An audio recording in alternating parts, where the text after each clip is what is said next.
Hello everyone and welcome back to the sessions on fixed income for CFA Level 1. Now within fixed income we were dealing with bond valuation, and in this class we are going to discuss how to determine YTM of a semi-annual coupon payment bond. A semi-annual coupon bond will make coupon payments twice in the year because it is semi-annual. So the frequency of payment is twice a year. So as such, you already know how to determine the value of bond which is semi-annual coupon bond. The objective over here is not to determine the present value but the YTM of such bond. So what have you typically learnt for semi-annual coupon payment bonds? Let me just remind you. The coupon payments will be made twice a year. So the frequency of payment is twice the year. So the number of periods will be number of years multiplied by 2. For example, if the remaining tenor of the bond is 3 years, which is semi-annual coupon bond, the number of coupon payments that it will make will be 3 years multiplied by twice within a year. That will be 6 periods or 6 semi-annual periods. So with respect to the number of periods, you multiply by 2. If the coupon rate is 8%, you know what you have to do. 8% is a per annum rate. So for every semi-annual period or for every half year period, the coupon rate will be 8 by 2, that is 4%. So when you compute YTM using 4% coupon rate and the periods as twice the number of years, that is in my example it will be 3 into 2, that is 6 years, it will be giving you the YTM for the 6-month period only. But you need to determine the YTM on a per annum basis. Keep in mind one thing, be it coupon rate, be it the required rate of return, or be it the YTM, all rates of returns must be expressed on a per annum basis, that is annual basis. Now what happens? When you get the YTM through the calculations, you will be getting the YTM for half year.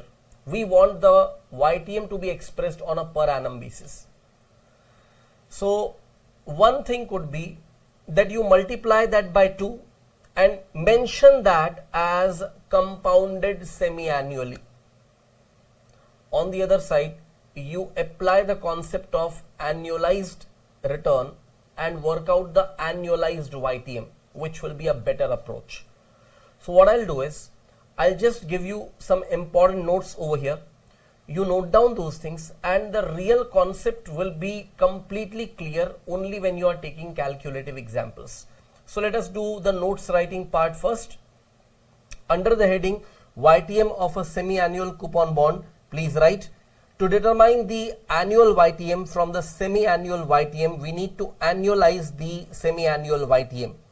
EAR may be determined as follows. Now you have learnt concept of EAR in quantitative methods, correct? Under 2 different chapters, one was time value of money and one was rates and returns. Now EAR is effective annual rate, which can be determined as follows.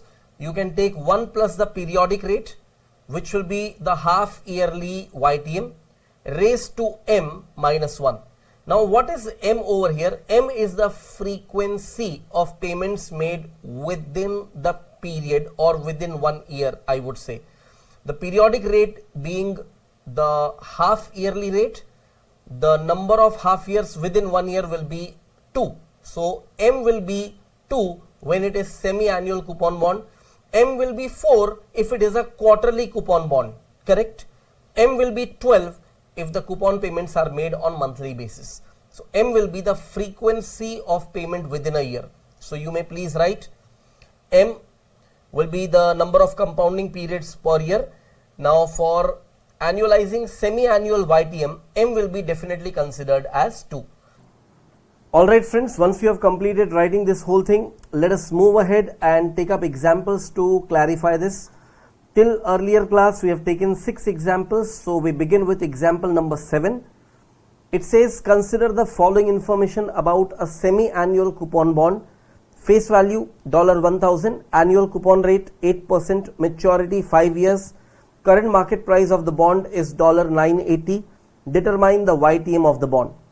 So first of all, it is a semi-annual coupon bond, so we will have to compute the semi-annual coupon payment, and that will be $1,000 into 8% divided by 2. Keep in mind one thing, when you apply $1,000 into 8%, it is the coupon payment to be made within 1 year, but because the frequency is semi-annual, you divide it by 2. So semi-annual coupon payment will be $40, and semi-annual periods will be 5 years multiplied by 2 half years in each year, so there will be 10 periods. Alright friends, once you have completed writing these calculations, let us move ahead and observe the calculations on your financial calculator. Steps for yield to maturity. After turning on your calculator, you first press second and then press FV for clearing TVM calculations, that is second and FV. Then what you do, input 10 and then press N, that will be for 10 periods. Input negative 980 and then press PV. This is the current market price of the bond. Input 40 and then press PMT. This is for the semi-annual coupon payment. Input 1000 and then press FV. This is for the face value to be received back on maturity. Now you are ready to compute the I by Y, that is your YTM. So press CPT and then press I by Y, CPT and then I by Y. This will give you the result as I by Y equals to 4.25%, and once you get I by Y equals to 4.25%, keep in mind one thing, that this is a rate which is applicable for each period. That means this is the YTM per period, correct? But we have 2 periods within 1 year, so YTM will be 4.25% into 2, that will be 8.5% per annum. But when you mention this as 8.5% per annum, it is 8.5% per annum compounded semi-annually. So especially the last part of what you have written is crucial. If you just write that as 8.5% per annum, it will be incorrect. When you write 8.5% per annum, you must mention compounded semi-annually. Alright friends, I am sure you have completed writing all these steps. Now please pay attention to a very important aspect. When you computed the YTM through your calculator, where your calculator is presenting I by Y equals to 4.25%, it is obviously the applicable YTM for each period, and here a period is just a half year, so it will be 4.25% what you are earning in the first half year, and again you will earn 4.25% in the second half year. So if you just take 4.25% into 2, you can put it as 8.5% per annum compounded semi-annually. This is not your effective annual rate. Keep in mind one thing, this is not your effective annual rate.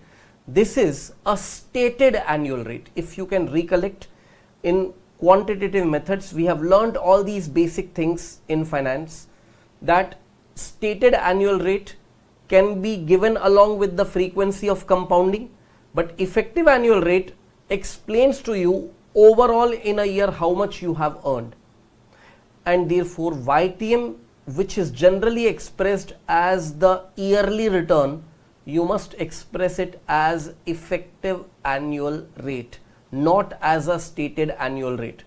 But you should be very clear what is the question asking you.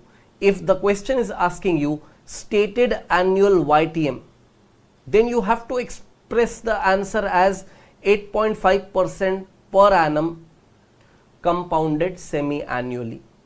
But if the question is asking you effective annual YTM rate, then you cannot show this as your answer. It will be incorrect.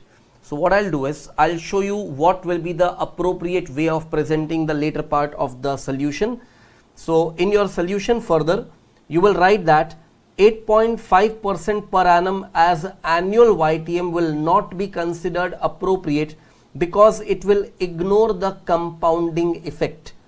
To determine the annual YTM from the semi-annual YTM, we need to annualize the semi-annual YTM. So annual YTM equals to 1 plus the semi-annual YTM, that is 4.25%. So 1 plus 4.25% can be expressed as 1 plus 0.0425. That whole thing will be raised to 2, and from that you subtract 1. What you get is 0.0868 or 8.68% per annum. So 8.5% per annum compounded semi-annually will be considered as effective annual YTM of 8.68%. So basically 8.5% per annum is stated annual rate compounded semi-annually, and YTM of 8.68% per annum is the effective annual rate.